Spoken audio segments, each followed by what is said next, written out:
বন্ধুসকল নমস্কাৰ। আজি মই অসম টেটত আহি থকা অতি লাগতিয়াল 16টা সমাৰ্থক শব্দ লৈ আহিছোঁ।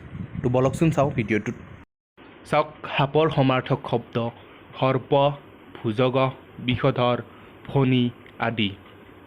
সূৰ্যৰ সমাৰ্থক শব্দ ভাস্কৰ, ত্ৰিদীপ, দিৱ আদি।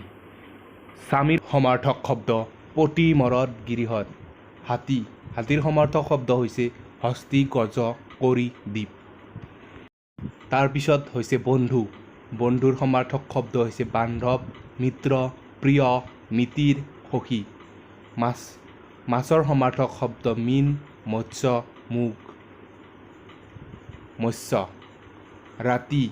ৰাতিৰ সমাৰ্থক শব্দ হৈছে ৰজনী, ৰাত্ৰি, নিশা, নিশি।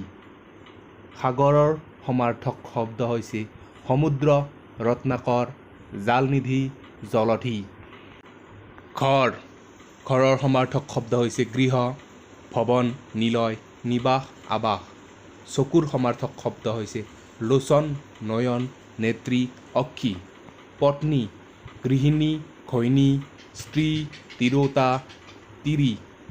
নদীৰ সমাৰ্থক শব্দ হৈছে নৈ, তৰংগিনী, স্ৰোতস্বতী, শৈবালিনী।